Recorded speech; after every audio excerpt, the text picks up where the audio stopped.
sights too low, that we had focused on the body and curing the body, and it takes years to become an expert in order to be able to cure, and that we were missing something very important, which is that healing is happening all the time that a person is ill. And healing happens to the human being, not to the body. And we are all healers. We've been healing each other long before there were experts, long before there were psychiatrists and social workers, all these people.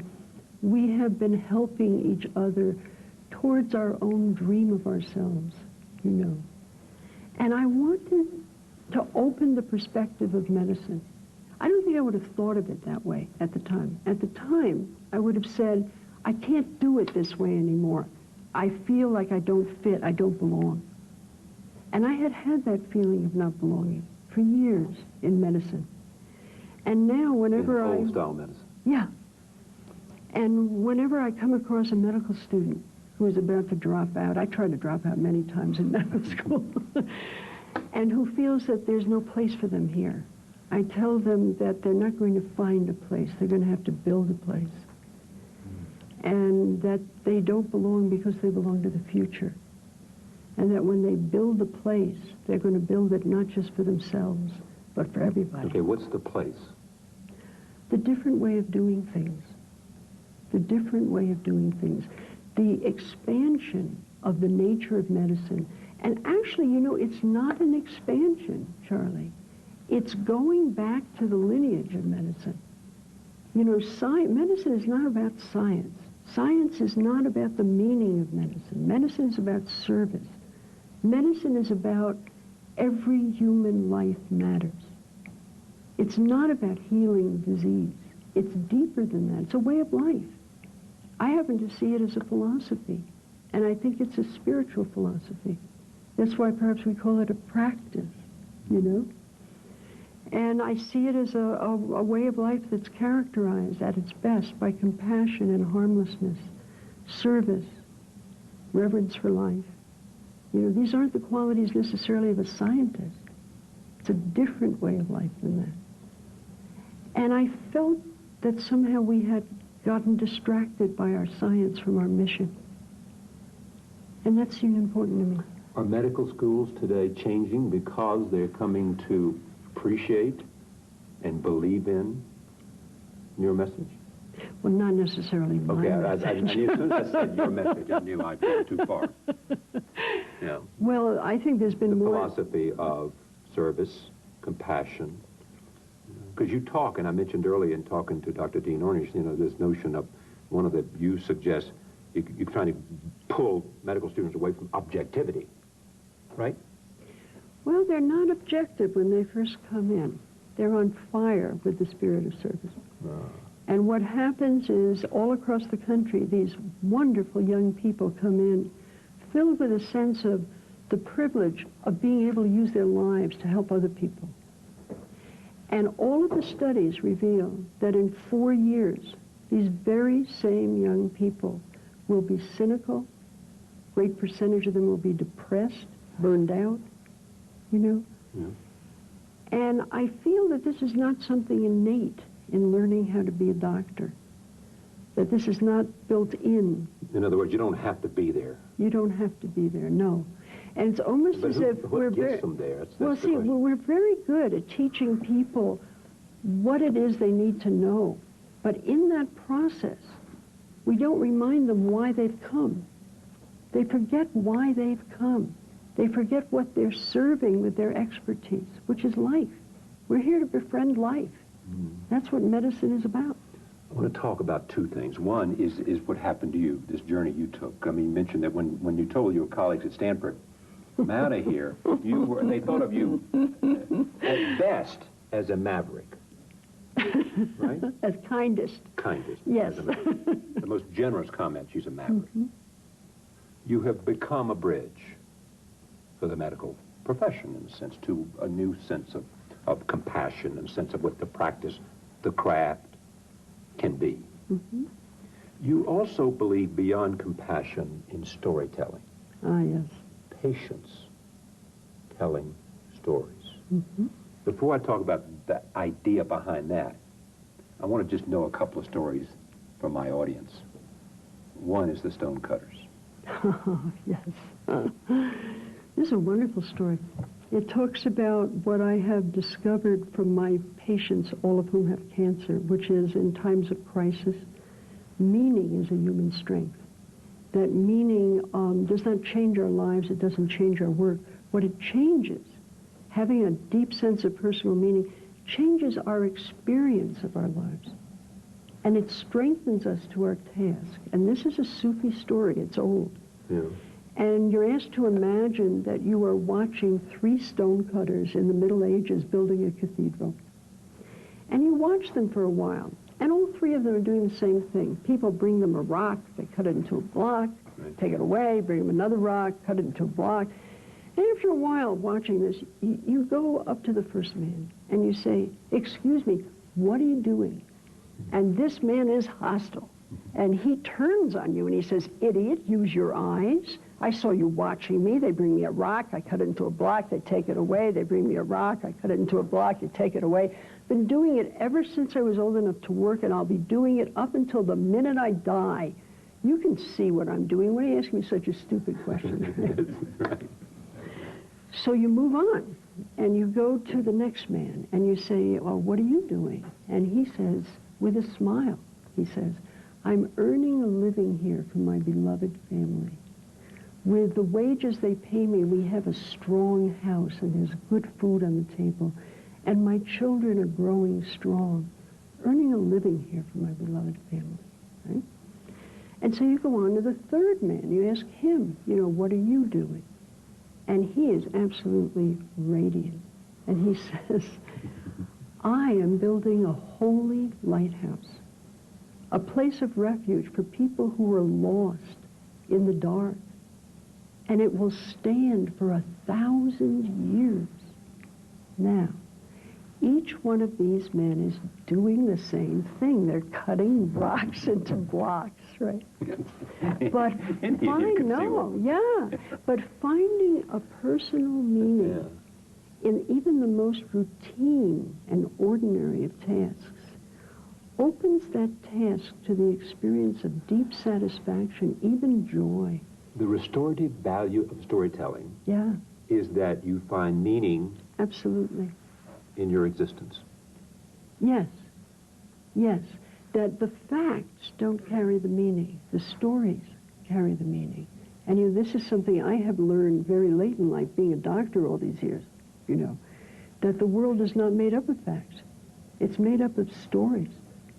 And that stories, Barry Lopez in this book, Crow and Weasel, talks about the power of stories. And what he says is, sometimes a person needs a story more than food to stay alive.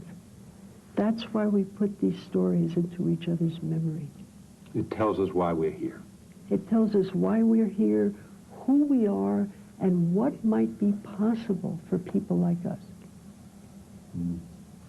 At every moment that I have experienced of people trying to engage others in an action, leadership and motivation and engagement, they tell them a story. And the story tells them why we're here. Well, in a way... This is why this is relevant to who you are and what you can be. It's not about engaging the intellect. Yeah. It's about engaging the heart and soul of somebody. Doctors, again, and the relationship to patients. How important is it that you have had the personal experience you've had in being able to understand them? I don't want to make the case that the only way you can heal or cure is to have illness. But what difference do you think it's made in you being able to understand the person that you are looking at?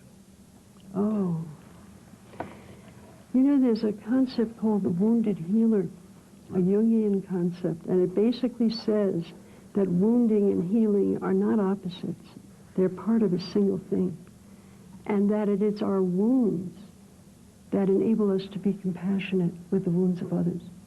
It's our own limitations that make us kind to the limitations, of other people. It's our loneliness that helps us to find other people or to even know that they're alone with an illness.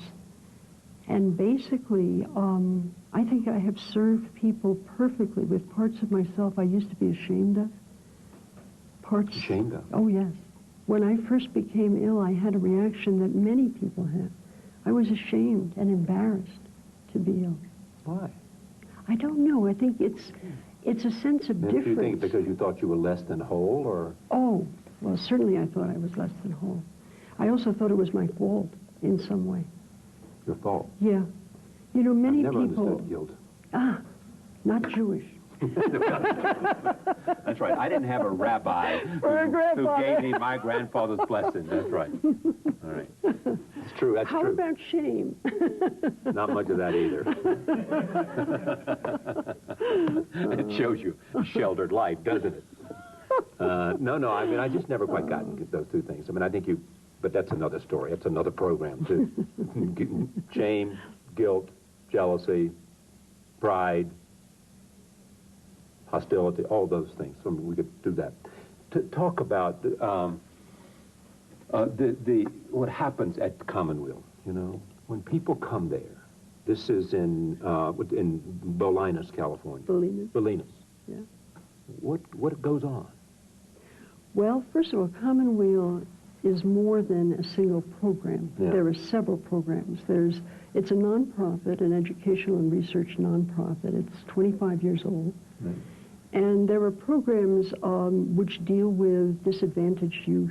There are programs which deal with the environment and toxins in the environment. Right. And then there's the health initiatives, and there are two of them.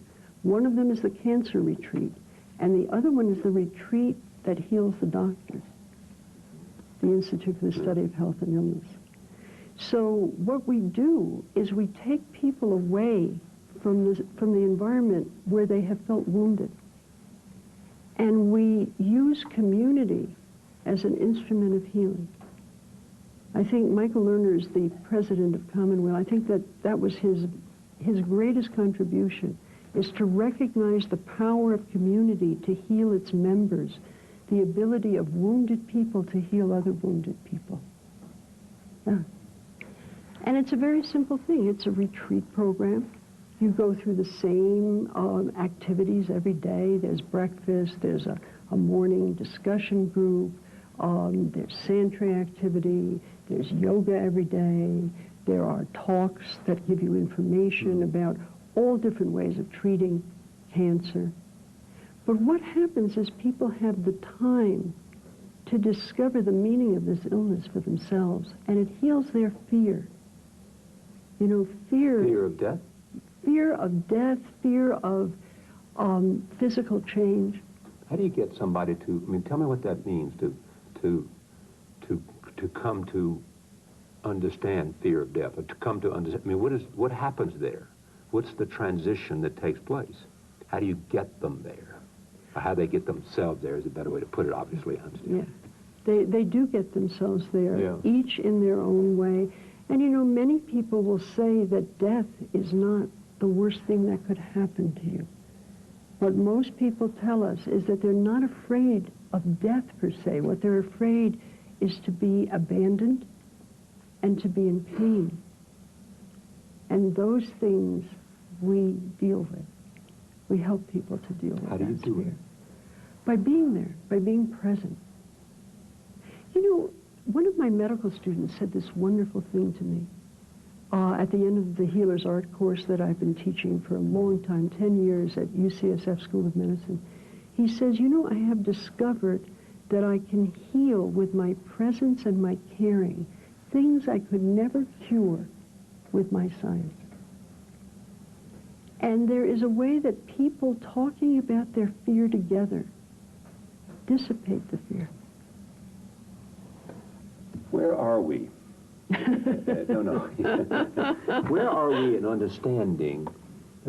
Frequently, under your name, they put, leading practitioner of mind-body relationships. I don't know what all this means. So where is this all going? What's the larger picture?